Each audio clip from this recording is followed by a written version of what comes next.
Good morning, everyone. Welcome back to Ange-r Management here, live on Tottenham on Tour. On this week, Heung Min returns. Brennan Johnson scores in the 96th minute. Did they do well? Did they not do well? Join us today.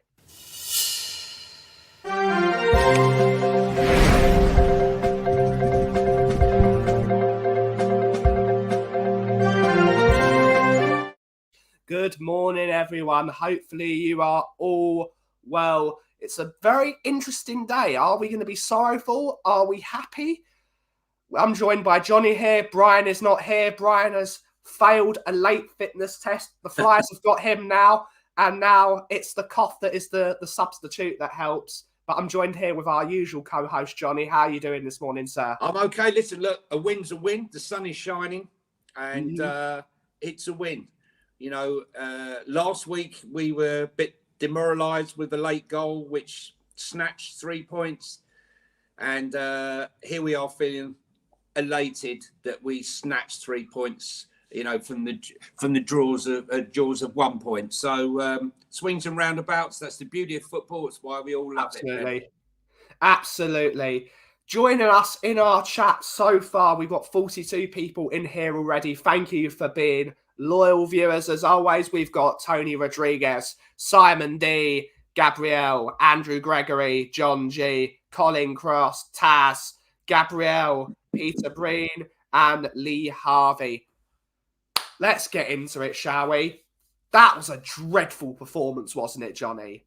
That was a dreadful performance. Are we on the negatives? Are you putting up the? Are we on the negatives? Yeah, but we'll talk about that before we get into the whole shtick. Yeah, no. Listen, look, I think. Look, I just need to explain to people again, right, who may come in, you know, drifted in, who don't really understand the format. We start with the negatives, then we do the positives, then we do the special mentions, and then we do Ange, right, the man. But you have to understand that the reason why we're here is to analyse each and every game. So when you come in and you hear us saying something bad about a particular player, we don't hate on the player. We're discussing his performance in the game, right? In that particular game. Yeah. And so when people come in and they hear it, sometimes people think, oh my God, you know, they got an agenda again. We don't have agendas. We want every player ultimately to succeed. And for those that don't, you know, sad as it may be. So when you hear us today go on about players, Ben and I and everyone on this channel absolutely love Tottenham Hotspur. That's why we're here. That's why we do all this, right? So, you know, when we say something bad, take it with a pinch of salt. We're just talking about the game itself. We all want us to win. Absolutely. And you just went through the run through the show. It really helps us out, Johnny. That's the way to go. Let's go in through. Let's start with the negatives then, shall we? Let's start with the negatives, Johnny. You go first, sir. Listen, I knew this was going to be a tough game. It's not the game I actually thought it was going to be. If I'm on a high-scoring game, both teams pressed high, and both teams were pressing and winning the ball back at the other end of the pitch. I think Brighton absolutely outplayed us, especially in that first half for sure. I thought it was actually worse than Brentford, and that was bad in the first half. The way they pressed, Brighton are very good. If you come and you try to press them and you don't press them effectively, they will play through that press. And let me tell you, we were weak in that press. I don't know. It was like we were lackadaisical in a training game, and they cut through us like a knife through butter, Ben. And it was painful. And I thought, oh, this is just one effort, but it just kept coming and coming and coming. They looked like there was only ever going to be one person scoring in that first half. Yeah. And the thing that, well, I'll let you go on because I've got more. So you. That's the plan. That's what the negatives is going to be long. It's actually something you've mentioned on Ange-r Management the last few weeks. Yeah. Teams have found out how to play against us because of our excessive use of the inverted fullbacks. Our team is so narrow. So all you need to do is put your entire midfield in front of that midfield four, and you completely and utterly nullify anything we can do, because no one can pass to each other. So the only way they can go is back, and then they press. We lose the ball, and then they get a penalty, and they score. So it's this whole idea of the inverted fullbacks is a really good idea, but they are fullbacks first and foremost. And the thing that fullbacks have to do is stretch the pitch and make the pitch wider, which then drags players out of positions, which means gives us more angles to make passing and make those triangles. Every single time that ball, they were like 4 players, you could throw a blanket over them. You could easily throw a blanket over them. So Brighton, for at least 60, 70 minutes of that game, totally bossed us. Matoma was fantastic. It was unbelievable. I don't think it's a Brighton stream because we're not Brighton fans. Matoma was fantastic against Porro. He drove him mental the entire game. I feel sorry for him. I actually felt sorry for Porro because the thing is, because when you are so narrow, right, and when you do break, all you do is you spread the ball wide. Pascal Gross, push a ball wide left or wide right. I mean, there was times when a ball, Pascal Gross passed the ball, or Lewis Dunk passed the ball out from the back. Long ball. He just killed it with the outside of his foot. Yeah. But look at the space he had. You know, literally the space that they had to exploit us. There was no pressure. Have the ball, which meant that they could cross the ball, that they could do what they want with the ball. You have the ball. I don't understand it.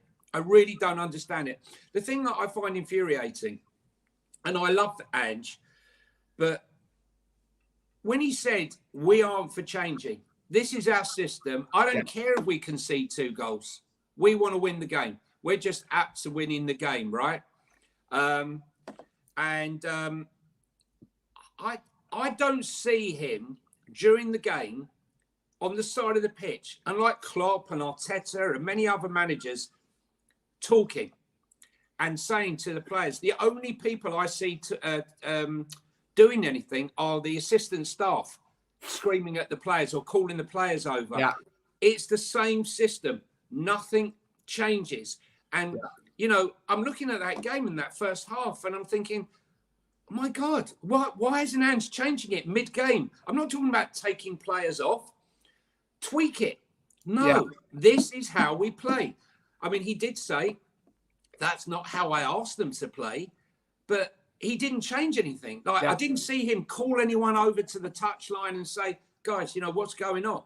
You know, this is not what I'm going, or rant or scream or wave his arms about or look frustrated with what was going on. I was frustrated. Everyone in the stand was frustrated with what we were watching. It was terrible. It was absolutely awful. Yeah. I actually feel like we committed highway robbery.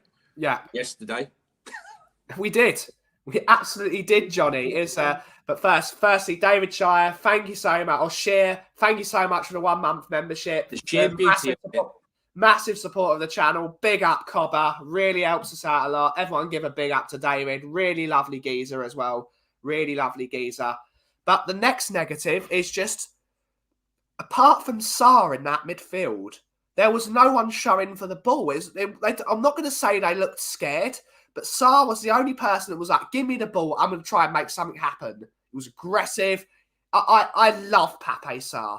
Yeah. I'm going to move this over to when we do the special mentions. I absolutely love him. I'm making myself chairman of the Pape Sarr fan. He's a genius. He's an utter genius.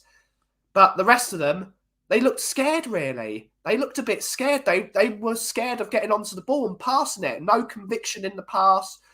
It was all slow, very deliberate. There was no sort of magic. There's not get ball over the top at the first time. It was lethargic, wasn't it, Johnny? The passing, I lost count how many times we lost possession yesterday.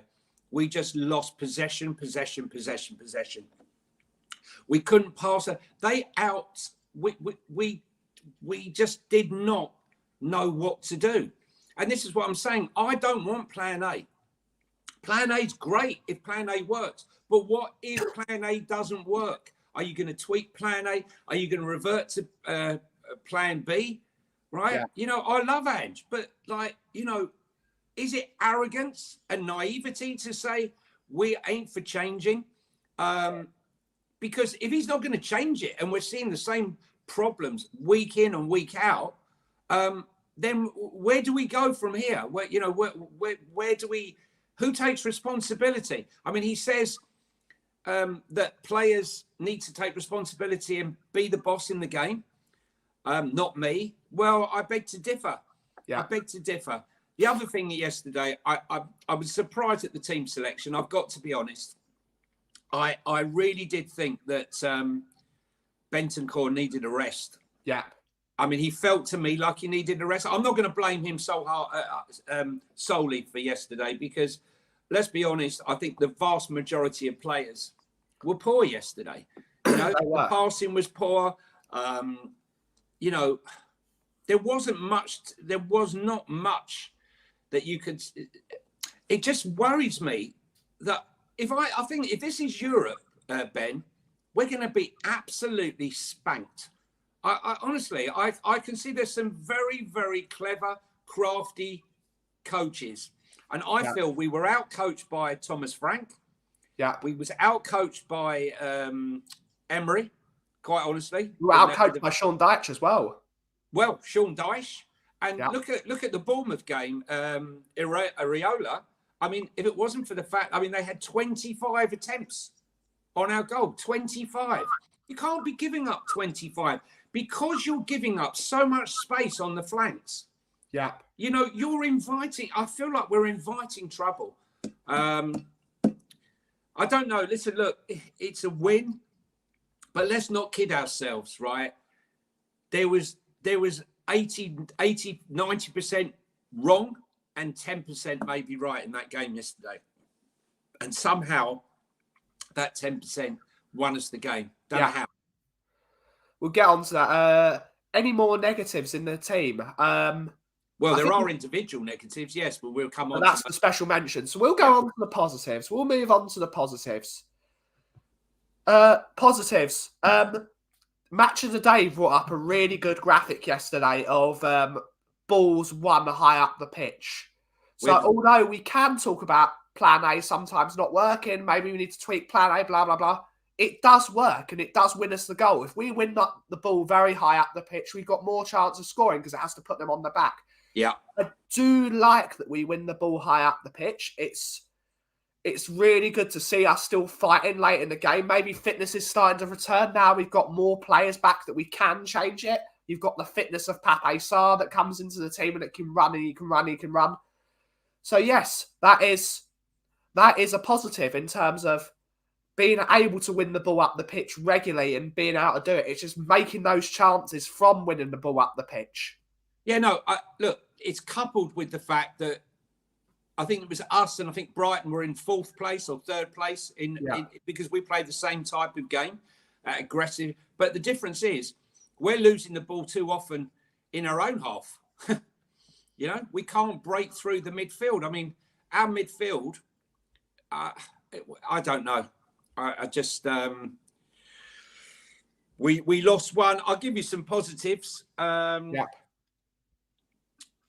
All 3 of Brendan Johnson's goals for Tottenham have put them in the lead. Right? Heung Min Song's 28 minutes versus Brighton when he came on. 92% pass accuracy, 14 touches, 11 out of 12 passes completed, 2 key passes, 1 big chance created, 1 assist. And, you know, what a way to announce your return. Because the pass was superb. It was a superb pass. All Brendan Johnson needed to do was run and get on the end of it. He's also scored and assisted in 19 goals this season. I think only 2 or 3 have done more than that. Salah and Haaland, isn't it?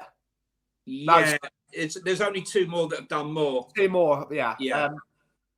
Before we get on to the next positive, we've got a super chat from Tim Man. Big up, Tim Man. Thank you so much for the super chat. If you really want to ask us a question or put your point across, please put it in as a super chat. It really helps us help the channel. And yeah, it makes your comment easily highlightable, and we will definitely bring it up. We will always bring up super chats. It'll definitely be mentioned. Yeah. But Tim Mann is saying Richie is so bad. We need a top striker in the summer. We'll come to that, Tim Mann. We'll be on him in special mentions. Richie, we can talk about it because he's brought it up as a super chat. But I don't think Richie was that bad. To be fair, he worked his ass off. He did the pre pass for the goal to Son Heung-min. People have bad games. But he wasn't at his best. He did have a poor game, but still, he had a poor. Listen, he had a poor game, right? But when you've got a player that's hated by sort of 70% of the fan base because they think that you're just going to go out and you're going to buy Harry Kane. Harry Kane does not exist, okay? Ronaldo does not exist. Messi doesn't exist, right? These are generational players that don't exist. You can't go to the shop and pick them up on the shelf and get a new one. Get rid of that one and get a new one. They don't exist, right? We're never going to have a 30-goal striker, right? Just picking them up off the shelf. And if there was one, we would be at the back of the queue because we wouldn't spend the money to buy one. Okay? So, yes, we need another striker. We don't need a replacement striker. We need another striker. Work with him and help him get better. Because let's be honest, we're in Europe and Richie did get injured. But as you say, Ben, I'll give you the negatives first. His passing in a lot of the short passes yesterday and his touch passing was dreadful. It was dreadful yesterday, right? But he put through Kulu with a beautiful pass that Kulu should have scored. He put Maddison through with a pass, right? Which he should have done better with. He put, I'm just trying to think, the other one he put through. And then he received the ball, spun, right, for the goal. He received the ball, spun, received the ball and laid a perfectly weighted ball for Son to cross, right? So he was poor yesterday. No two ways about it. And probably the worst game he's had since he's been back. 100%. 100%.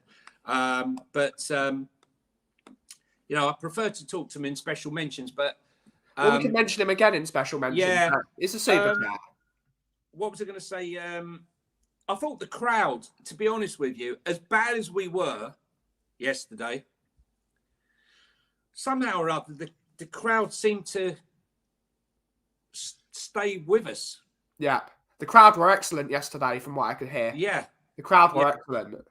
So you couldn't get, what's that one? Go back. So you couldn't get Neto, was that? You couldn't get one Neto. You couldn't get Neto from Neto, apparently. Oh, no. I know. Yeah, I agree with you, Wayne. I agree with you. Yeah, he still works his ass off.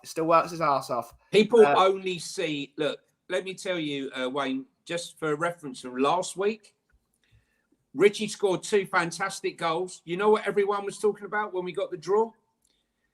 In the 94th minute, when he was out on his feet and he'd run till the point where he couldn't move, he received the ball, not a good ball, at pace, and he didn't hold on to it, and the ball came back, went to Kulu, and Kulu gave away the foul. It's Richie's fault. He can't hold the ball. He's shocking. So when the narrative is there, they hate us because they ain't us. Is that in some words? Yeah, Phil, he should have scored in the first half. Yeah, listen. We're not saying he had a good game. We reckon that he had probably his worst game since since the operation. But he laid on 3 passes for other players that they should have done better. But no one really, no one's going to say much about that. Thought the crowd were good. There wasn't much positivity until I left the stadium. Yeah. Oh, I'll tell you a positive.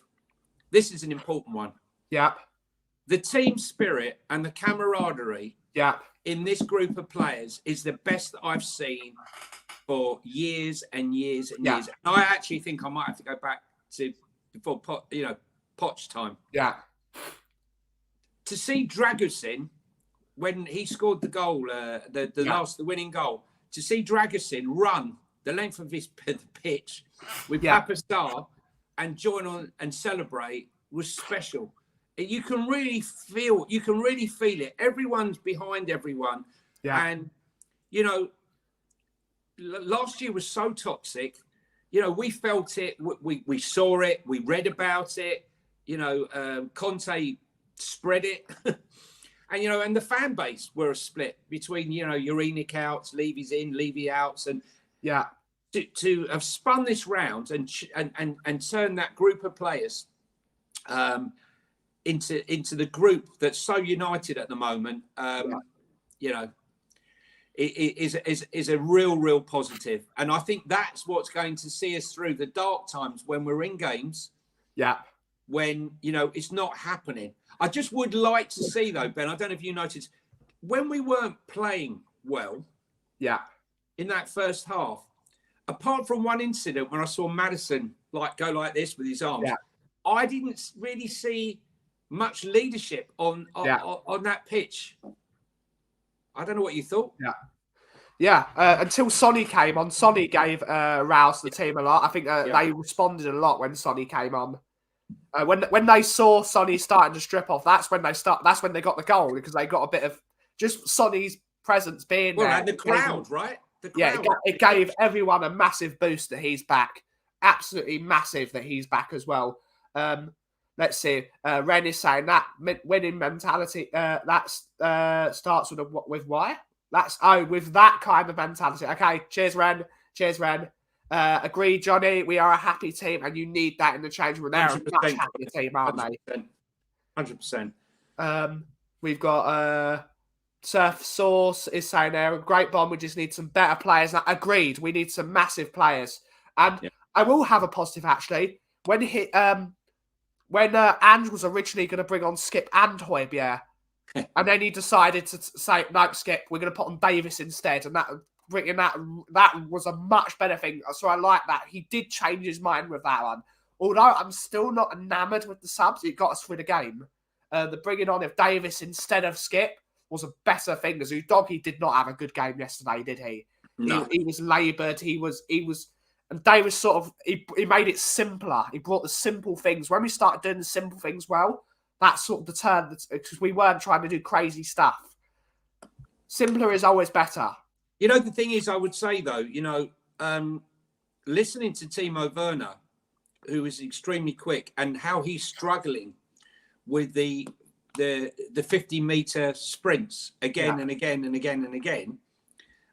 Adoji and Pedro Porro have played every minute of every game. I was a bit disappointed not to see Emerson Royal come on and give us some stability.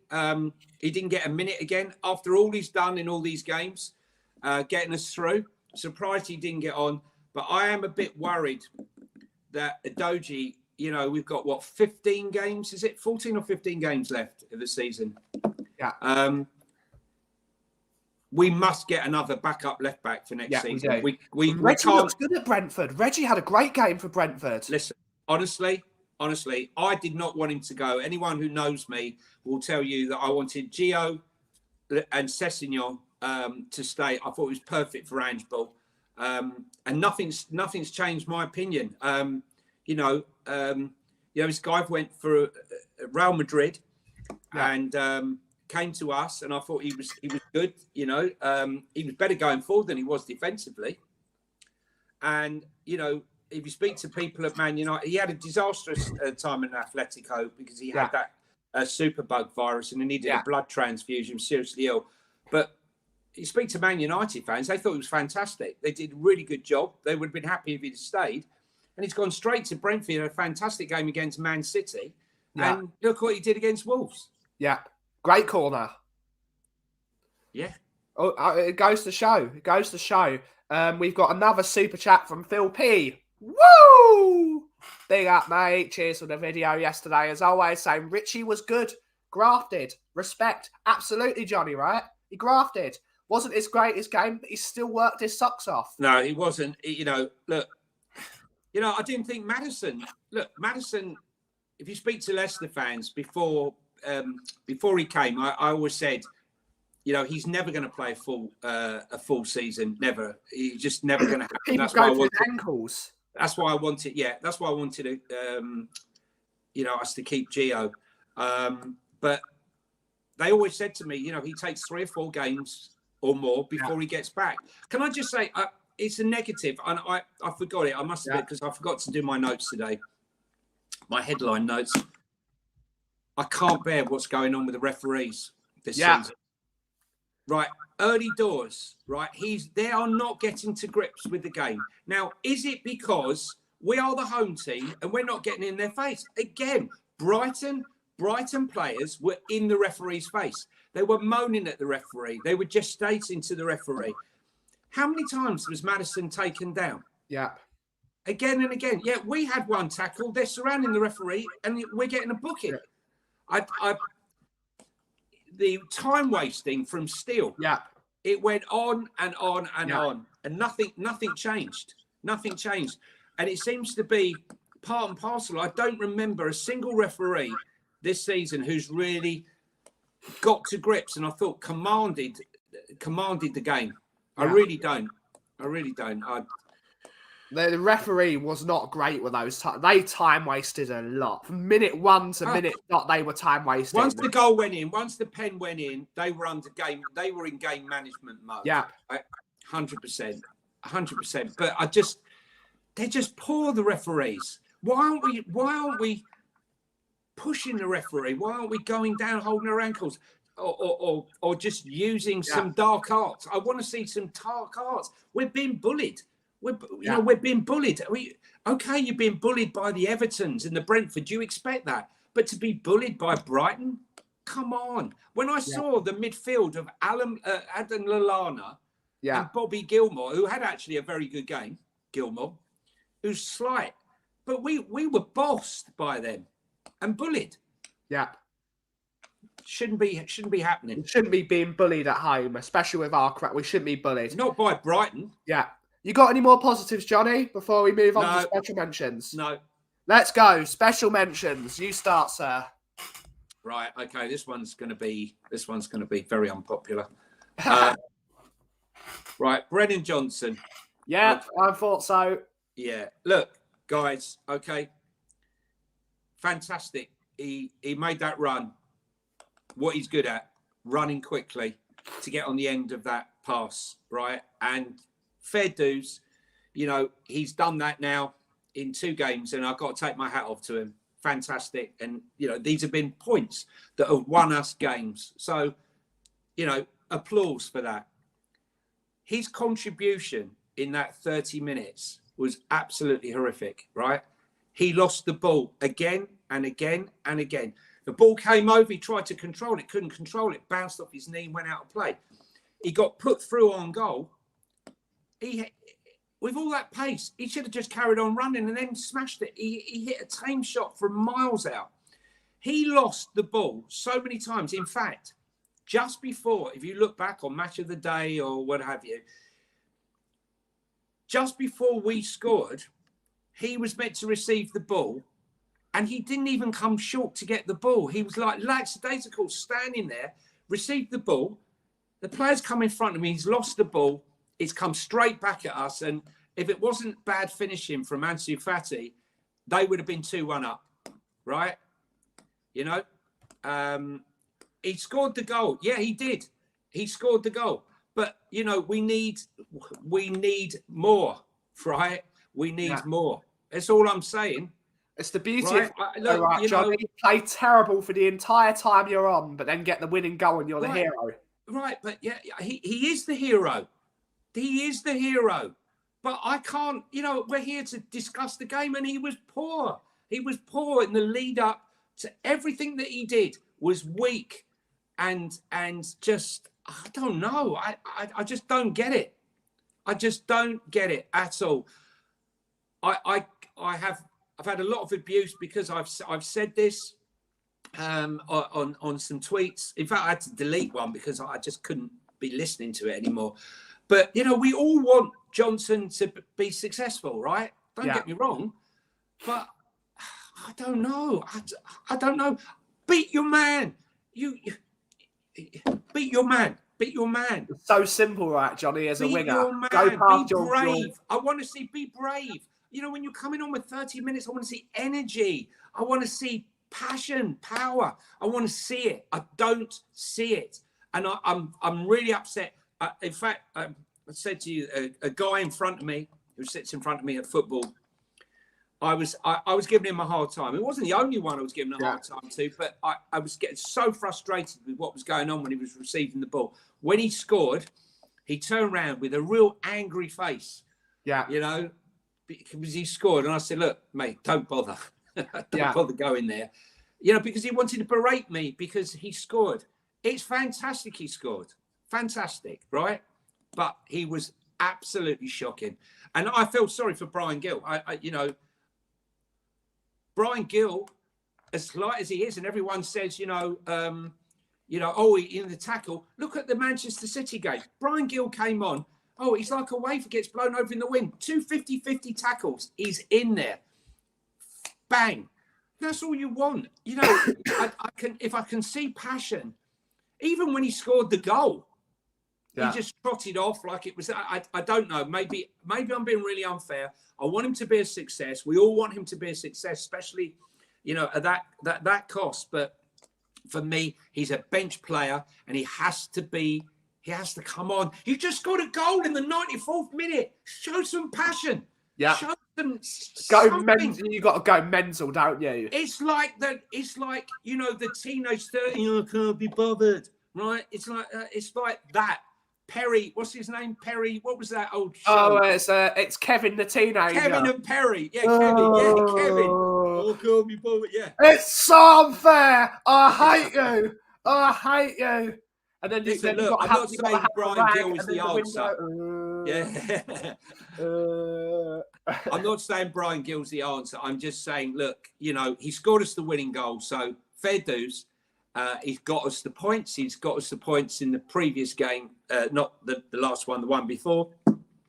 So, you know, fair dues for that. Now, see, Rich Man, right? Now, I have been saying since Porro arrived, and people know me will back this up. Yeah. I want to see Emerson Royal inverted right wing back. I know people don't like Emerson Royal, but I want to see Pedro Porro, like he was at Sporting, playing right wing, right? Imagine him. Fierce. You ain't going to see him back out of a challenge, a 50-50 challenge. You'll see him take players on. You'll see him whip balls in, right? That's what he's That's what he's going to do. What was that Ren said? It was a WWE celebration. I don't think it was. Week celebration? I don't know. Yeah. Go on, who's yours? Special mention. I'm going to go with the... Seeing as you've gone with the unpopular one, I'm going to go with the popular one. Son Heung Min. What a footballer he is. I absolutely adore the guy. I'm not necessarily one to call him world-class. The manager called him world-class. But when he gets the ball, he makes magic happen. He is absolutely magical. The impetus he brought to the team, and something that Timo didn't show throughout the entire game when he got on the ball, conviction. He meant what he was doing. He's like, I'm going to go at you. I'm going to run at you with the ball, and you've got to stop me. And that pass for the Johnson goal, that was the absolute fade on that pass. It was a daisy cutter. You could have put that ball in. That's how good it was. That's how good that pass was. Any single person in the world, it was that good a pass. He was absolutely sensational when he came on. And a lot of people gave him man of the match. I don't think he was man of the match, personally. I would still give that to my boy, Pape Sarr. I thought Pape... Yeah, I would agree. We'll come on to him. He was absolutely phenomenal when he... Again, like this, a couple of comments have said it. It's chalk and cheese. As much as I quite like Werner, it's the levels between Timo Werner, who is a decent player, and Son Heung Min, who is a class player. It's massive. The gulf of class between the two of them. I love him. I absolutely adore him. And I'm so happy he's back. The lift he gave everyone when he came onto the pitch, there was a buzz in the air. There was a sense of occasion that something was about to happen. That Son Heung Min was coming back. The king returned home, and it was magical, wasn't it, Johnny? It was. You know, it was the Asian persuasion in full flow. I mean, you know, the whole crowd, the whole stadium lifted when he came on, and there was suddenly a belief that something could happen.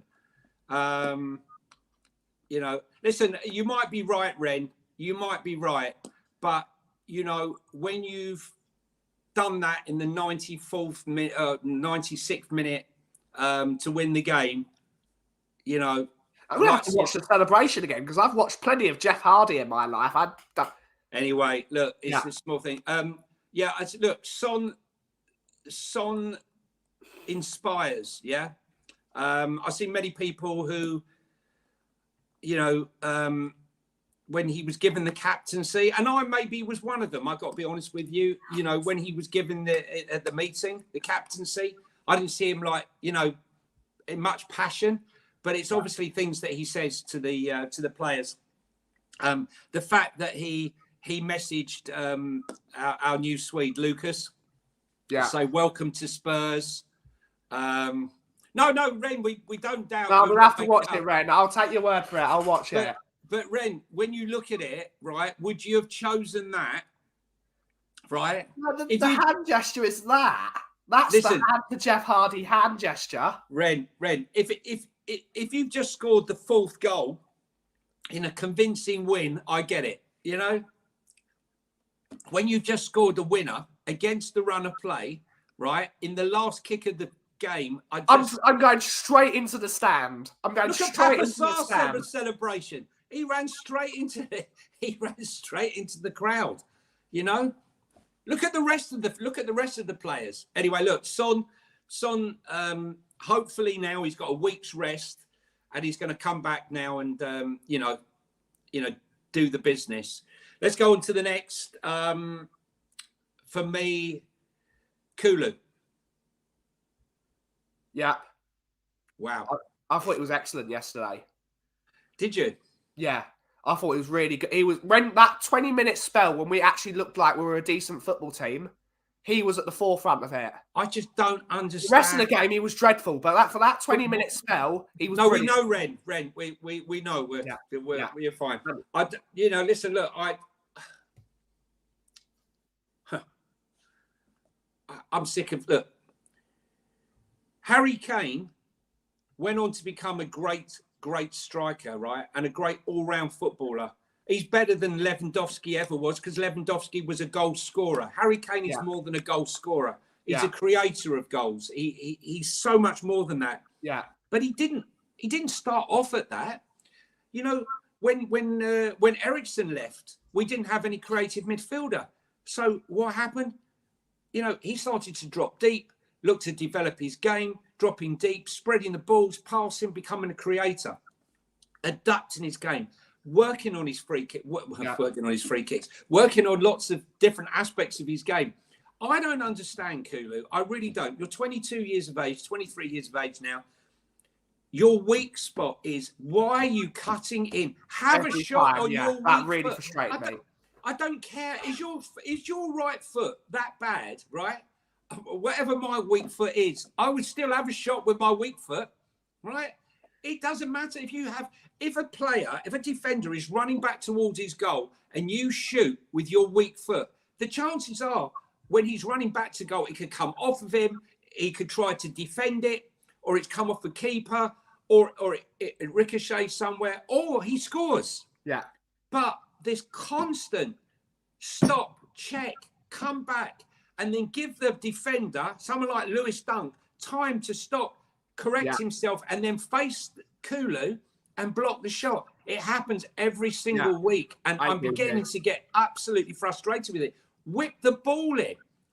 For me, the most dangerous thing is for anyone when a striker is attacking or your midfielders are attacking the ball and the defenders are running back. Whip that ball in. They hate it, right? They're all day long. They will kick that ball out when they're facing the ball.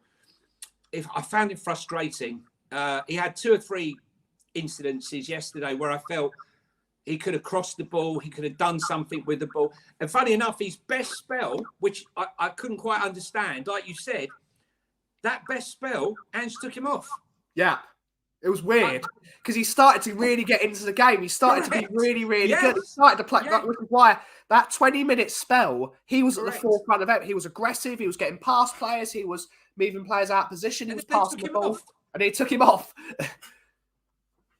Yeah, I found that a strange one myself, Ben. I'm not an advocate of the Kulu Defence League like my mate, Mr. Phil P, but I will give him his dues. He was really good, and then he was taken off for some reason. I don't know.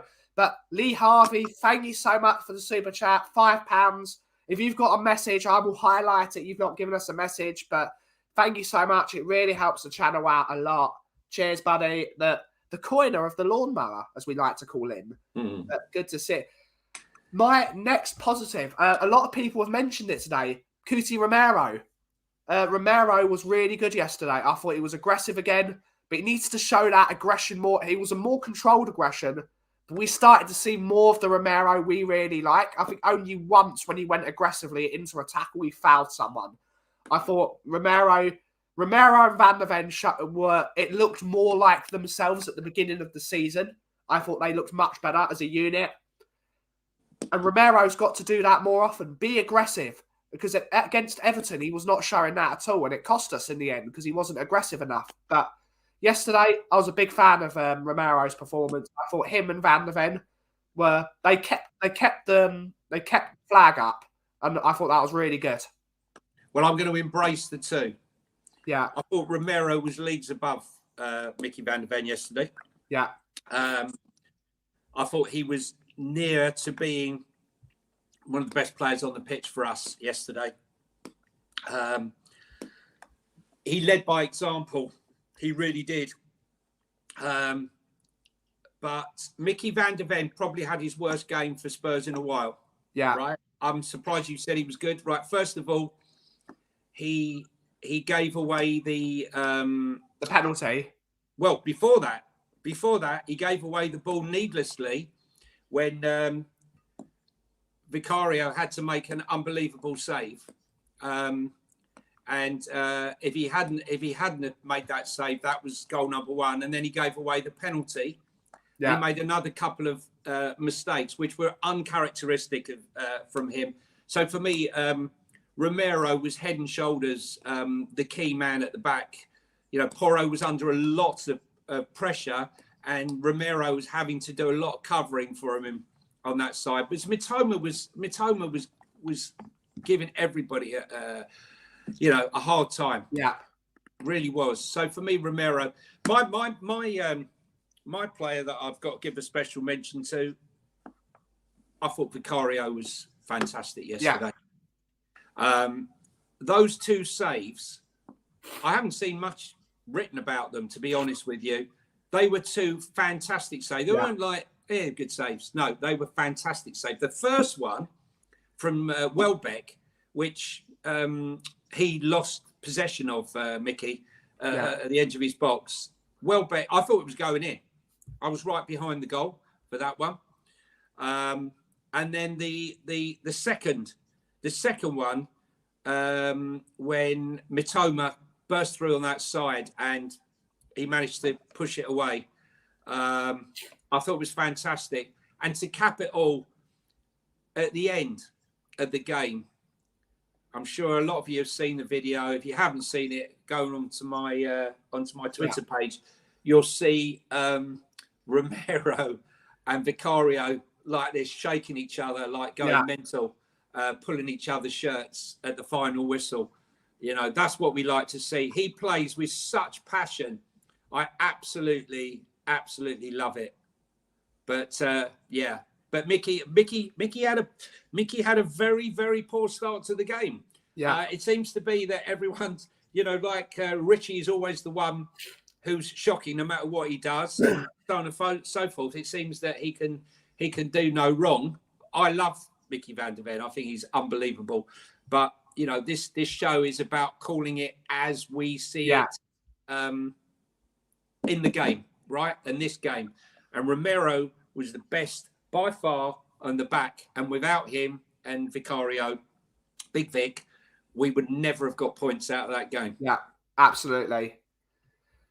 A mention I've got to mention is someone that I have a massive love-hate relationship with. And Ellie would know this very, very well. I thought Højbjerg had quietly had a very decent game yesterday. This is what Pierre-Emile Højbjerg is good at. He's still got a sloppy pass. That's absolutely... But when he comes on the pitch, he shows leadership and he shows calmness. And with his hand gestures, like when the ball would come, he'd go like, no, stop it, not leaving it. He showed the calmness that we needed to get through that game yesterday. And I thought Højbjerg was very, very decent. And as you all know, I want Højbjerg out the door as quickly as possible. And so I do not like Højbjerg in the team. I think he's poor on the ball. I think he's too slow for this team.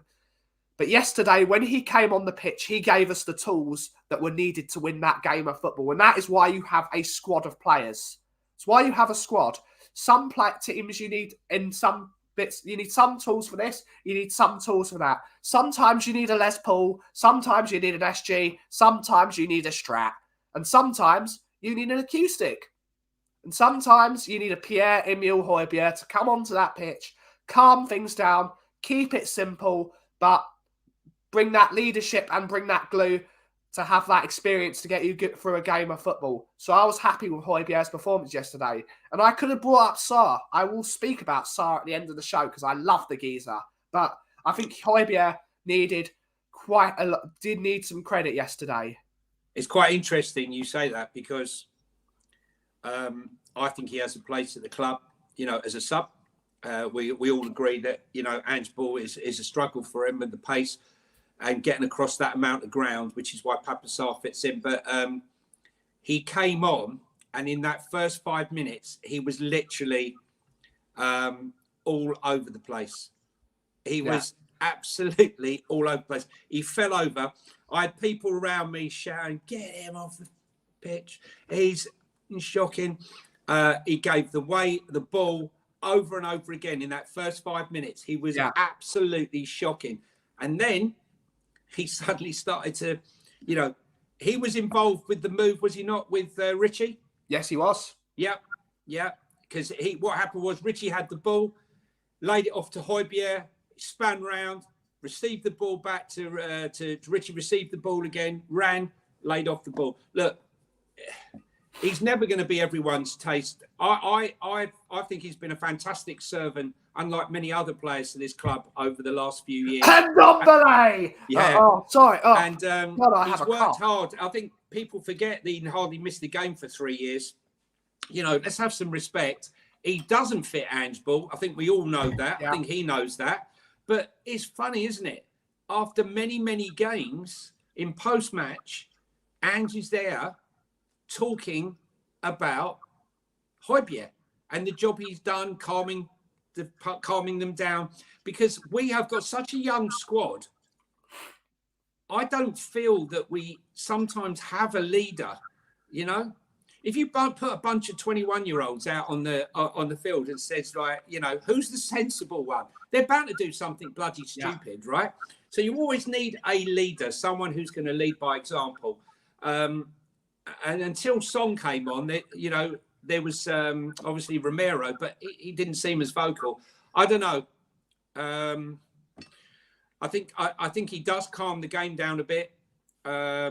He wasn't, for me, great yesterday. No, but he added that extra ingredient to get us through that game. He calmed the game down so we could start thinking properly. He's calmer than Skip. It was too frantic. And sometimes you need that calm, steady, slow head to say, right, we're going to calm things down. Now, we can do things slower, but do things more efficiently. Doing things quickly, if you're doing them badly, is not a good thing. You can do things slowly as long as they're good. That's why he brought him on and Davis and not Skip. Yeah. Because Skip is frantic. He's racing, chasing, running like a headless chicken at times. 100% effort. You need to be composed. We needed composure in the middle of the park because they were bossing us. Yeah. They were bossing us all over.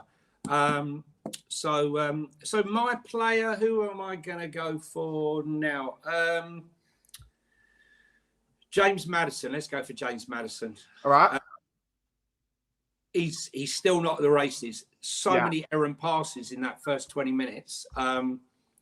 You can see he's not quite at it. He had one fantastic effort, which Richie laid on for him. Just for you Richie haters out there. Yeah. Beautiful ball slipped in. And, maybe Maddison of old might have curled that into the top right. He's finding his way. The way to pass isn't quite there at the moment. He put a beautiful ball through for Richie, which Richie should have done better with. But I thought Steele did well. Steele came out and blocked that pretty quick. But he's not going to get any let off for that. For me, but listen, Madison's stats, funny enough, I've got them here. In that first... Hang on, let's see. The first half stats. Where are they? James Maddison's first half stats. 91% pass accuracy, 45 touches, 31 out of 34 passes completed, 11 out of 13 final third passes completed, 2 key passes, 1 big chance created. So, I think I'm expecting by the time we play Crystal Palace, that we're going to see the old one.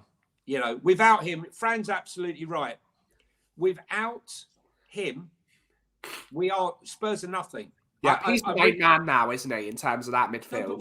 No, but you can't have Ange ball without creativity. Yeah. Right? And this is why you can't sell Gio, right? Yeah. If you're going to sell Gio, fine, but you need bring to a player in his place. You need to bring in a top creative midfielder in his place. And everyone's saying, yes, Lucas is the guy. Come on. No, you need an Eze or an Elise. You need an Eze or an Elise. Top level players. He's 18 years of age, right? He's been playing in Swedish football. He's going to take time to adapt, right? We all would like him just to waltz in, but he's going to take time. We can't rely on James Maddison to be playing in Europe. He can't last the Prem season. Yeah. How's he going to last in Europe and the Premier League? It's not going to happen. And 2 domestic cups as well. No, it can't happen. And also, don't forget the Tiger Cup. The Tiger Cup is what we win every year, Johnny. That's what we need. Correct. And look, we can't have a Tottenham Hotspur team playing Ange ball without a creative midfielder. Yeah. It just does not work. We're devoid of, the strikers are devoid of anything coming through from the middle of the park. We don't have anybody that's doing the creativity. Kulu asked for his chance. He was given the chance 3 or 4 times while Maddison was out injured, and he hasn't grabbed it. He just hasn't grabbed it. Yeah. He's not that type of player, though, is he? He thinks he is. But he isn't. Well, because we all thought when he's out on the flank, how much better would he be when he doesn't need to cut in because he'll have all that space playing in the middle of the park? But it hasn't transpired. It hasn't happened. He doesn't have the agility to do it. He doesn't have the agility. He's got the upper body strength. Yeah, he's got that. And the stamina. Yeah. Who's your next one? Let me guess. Let's go with the lawnmower himself. And Lee Harvey brought this up in his super chat, where he forgot to put a message with saying, outstanding. 100%. Outstanding. Pape Matar Sarr. What a buy. What a footballer. What a man. He is the player we've missed the most when he's been out. He is just the guy. All the energy that we have in that team is down to Pape Sarr. Constantly haranguing, harassing, aggressive, foot in. But most importantly, when we do have the ball, always shows for the ball. Give me the ball. And I will try and bring it forward and give it to someone that's going to do some damage with it. Pape Sarr is a genius. He might not be the genius that people might think. People, when they think geniuses, think the Hoddles, the Mickey Hazards, the Gareth Bales, the Harry Kanes. He is a mixture between 2 of the greatest midfielders that I've ever seen. Yaya Toure with his skill on the ball and N'Golo Kante with his sheer work rate. If he can combine those 2 things, which he has, he will be a world-class footballer. He has just got everything a midfielder needs, and he's just absolutely, completely and utterly, he is a game changer for that midfield. He is just the truth. He is everything that I want in a midfielder. He's just so good. He is amazing. He's immaculate. There are no more words you can use to describe the bloke. He's fantastic. I'll be honest with you, Ben.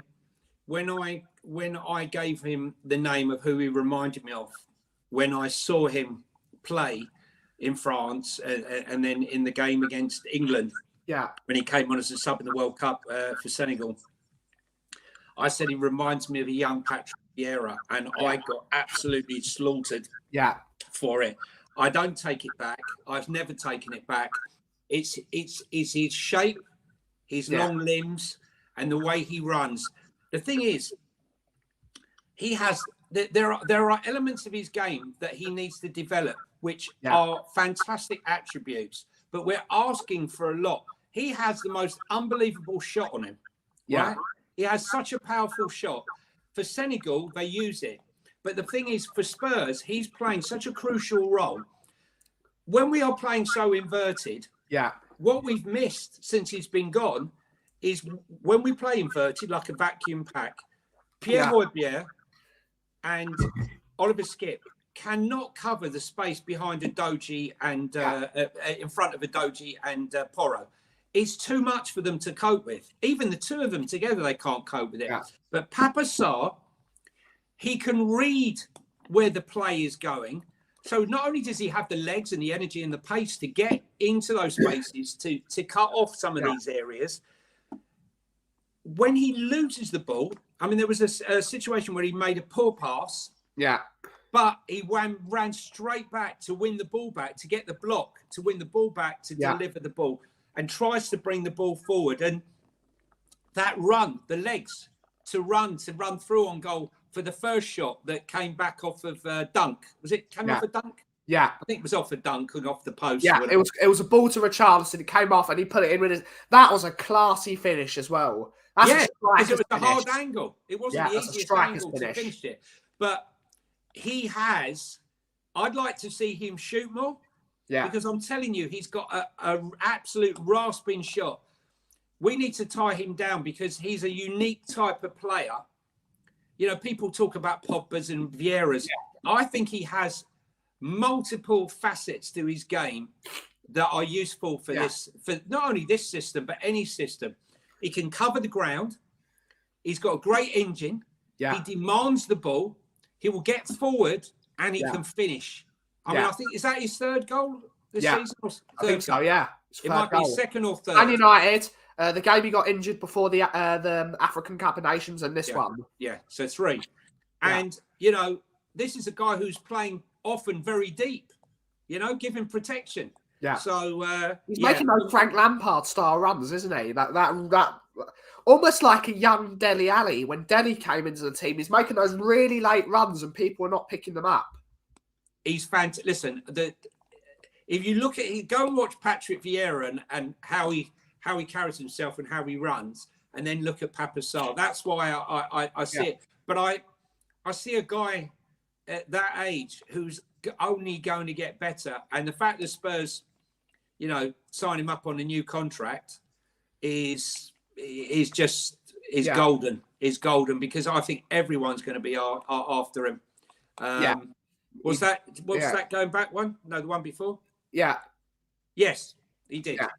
Yeah, he did. So, we've tied him down to 2030, apparently. We need to keep this guy for as long as we can keep him. I think he's a genius. I remember when Fabio signed him and, you know, I was saying how great Fabio was and have trust in him. And people were looking for him in France. He's crap. He can't even get on the bench. He's going to offer us nothing. And I kept going on and on and on. And so... then the moment he leaves Metz, they get relegated. They got relegated. But I've got to tell you, I was saying to people that...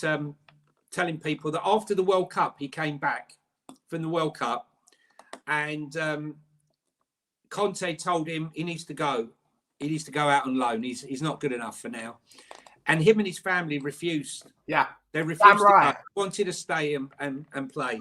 And came on against Milan, was the best player on the pitch. That Milan, I was going to say, so, you know, what would have happened if he'd gone? And he had that game in Milan with Oliver Skipp. You know, it's probably Oliver Skipp's best game for Spurs in a Spurs shirt, probably. That game in Milan, he was absolutely incredible, that game. And how was he rewarded? He was dropped. Yeah. It's ridiculous. Then he gets brought back for that disastrous game against Newcastle, where we were, was it 4-0 down? I can't remember. 20 minutes, wasn't it? Yeah. And what did they do? They brought him off.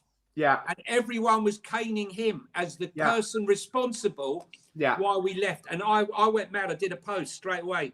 Yeah. Blaming a kid like this, but because he was the one that was taken off and as the fall guy. I always knew he had something special in him. And thank God, you know, Ange has seen this, because I tell you, if Conte was still here, I don't think he would have got anywhere near the minutes and the accolades that he's got and he's had. Colombia, man. I don't agree with you, Andres, but it's all. What's that? That's the beauty of coffee. That is the beauty of coffee, that everyone has an opinion, and everyone. That one of the things that people ask me on the regular as a barista, Ben, what is the best coffee in the world? There isn't such a thing. Period. The best cup of coffee is the one you like yourself, because we all have different taste buds. We all have. Unless we've all got the same mouth, which I don't think we do, because some people are shouting, some people are quiet. We're all different. So people say, I wish you a safe journey home from the Medellin cartel area. We won't talk about that. But it's all. I totally disagree with Italy. Italy, they've got some terrible coffee. Even though they're the home of espresso, they've got some terrible coffee. Kenya. And I go to Italy a lot. I've been to Italy over 50 times, and there is some dreadful coffee in Italy. What about Kenya, Ben? Kenya's got some amazing coffee. Yeah. The tomato-y flavoured coffee is amazing. Who else have you got before we go on to... I think we should go on to the big man now. Yeah. I think we should go on to the big man, because I'm starting to get a bit stuffed up. Ange Postecoglou. So I don't know where you want to go. You start, Johnny.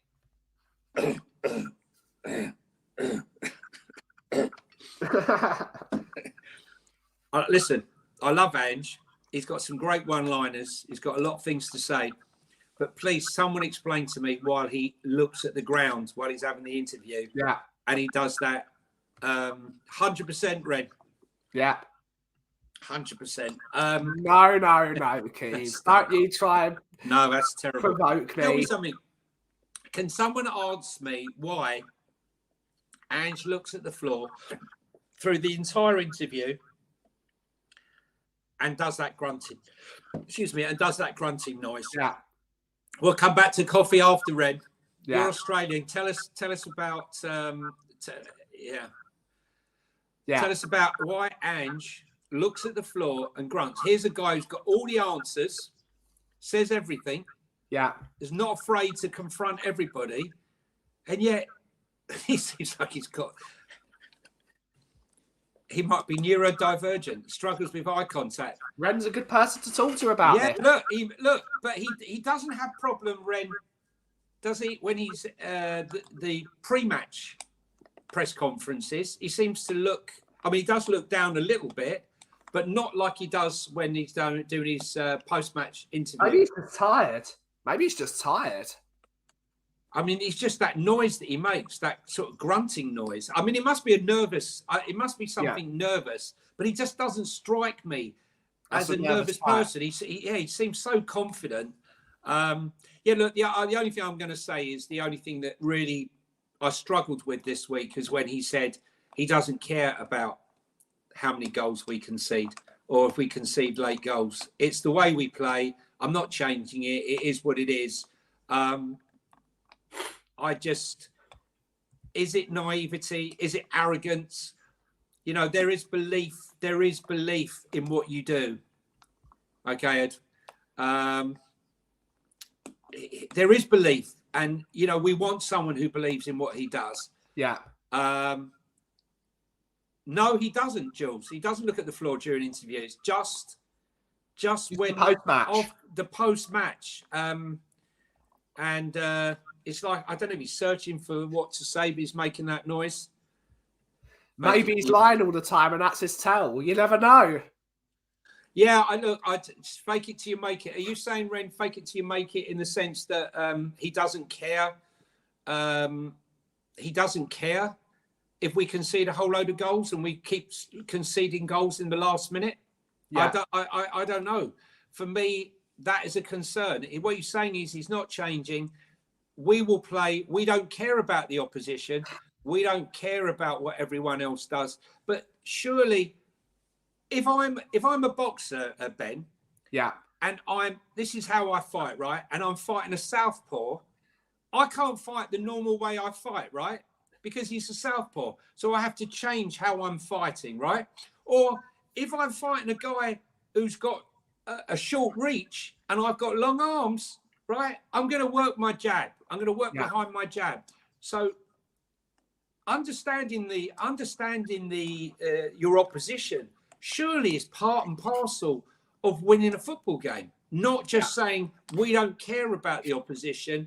We will fight our fight. We will play how we play. I would have thought, I'm quite surprised. I would have thought it was a combination of both elements that go to make a top winning coach.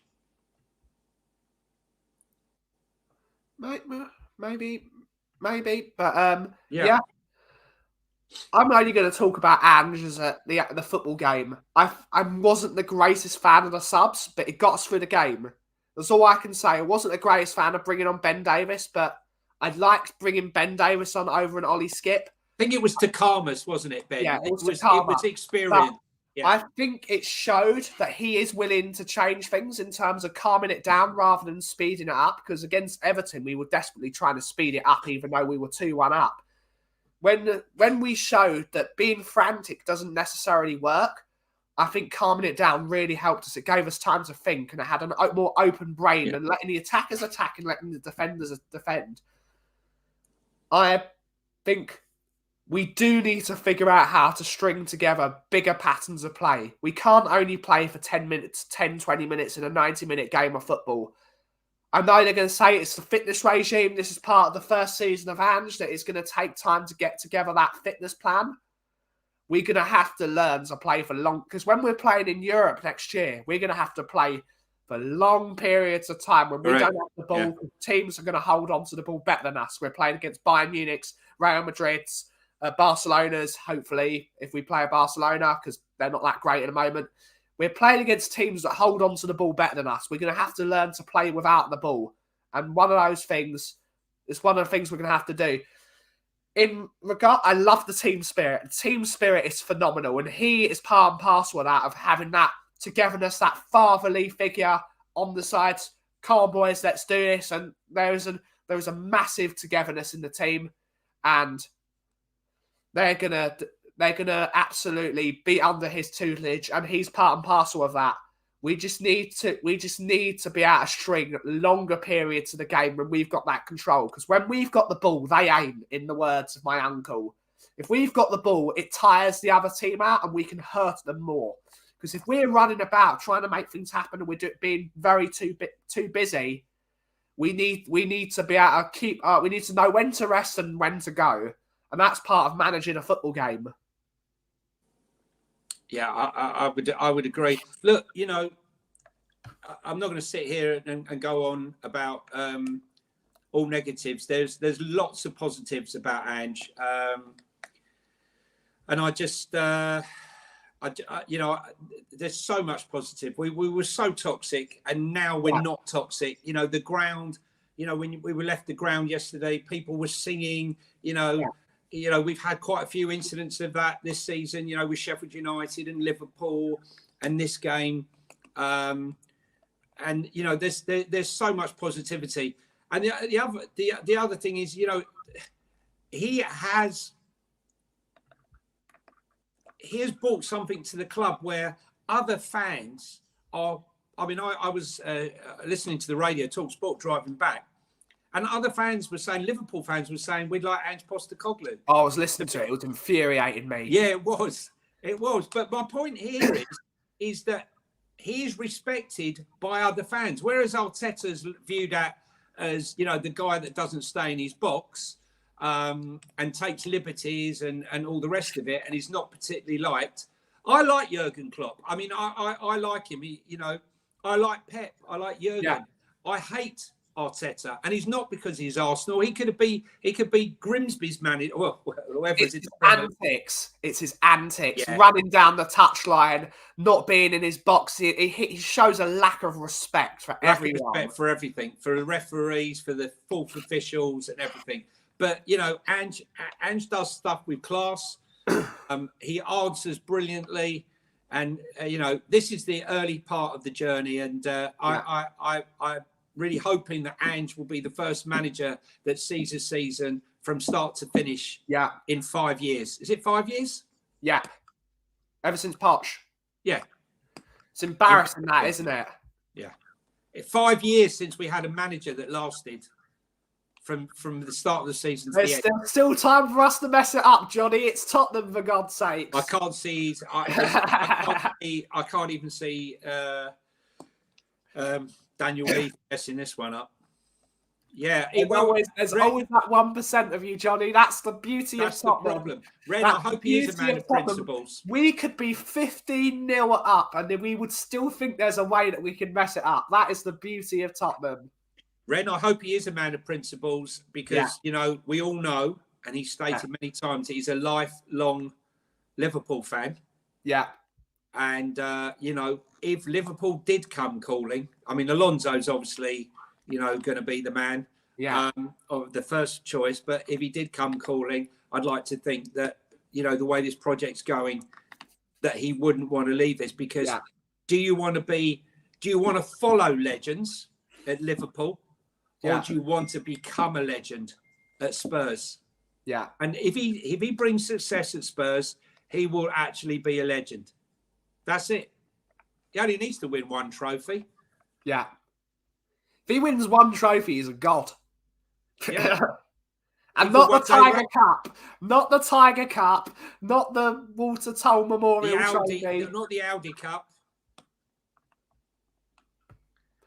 No, Phil. The only recycling centre I go to is the one in Chigwell, where the old Tottenham Hotspur training ground used to be. That's the only one for me. Yeah. Well, I think that's it. I think that's about it, Ben. That's about it. We will wrap up the show there. Thank you, everyone, for joining us in the chat. Please, as a reminder, please like the stream on the way out. It really helps us out. And if you've got a comment for either of us, please put it in the comment section down below. It really helps YouTube see that people are talking to us and we can up our engagement on YouTube. It really helps us out a lot. And Johnny, where can people find you next? You can find me on... Oh, there we go. Where it's coming up. Oh, I've got to bring it up. I've got to do the thing. Well, guys, while you're there, please help and give us a like. It doesn't hurt. Totally pain-free, but it helps our algorithm and helps with the YouTube following. Yeah, guys, give me a follow here if you don't already follow me. Johnny H3232. Find me on Spaces. You find me here. And I'm trying to build up my Instagram again. So if you there's a link inside my Twitter. Yeah. I've gone from 9,000. I've had to start all over again. I did a breach. I posted a non-football, an incident in a football match. So it's been a pleasure being with you, Ben, as always. As always. And you're doing. I've got to be honest with you. You're doing a fantastic Brian Daigle impersonation. To be honest. But thank you so much, Johnny, for joining me. Another reminder, please subscribe to the Coffee Company. I've put the link in 4 times for the people watching. Please subscribe to the Coffee Company. It really helps me out a lot, and it helps me do other things other than Tottenham on Tour. It's our chill channel that we do on the side with the boys on Tottenham on Tour and everyone else, with Cooves, with Bobby. Let's get the Coffee Company to 700 subscribers. It really would mean a massive, massive amount to me. Thank you all so much for watching today's show. Have a great rest of your day. Johnny, catchphrase. Oh, come on, you Spurs, for me. And as always, if you smell what the cough is brewing. Thank you all so much for watching. Have a great rest of your weekend. Come on, Spurs, and bring on one. Come on, you Spurs. Let's get rid of it.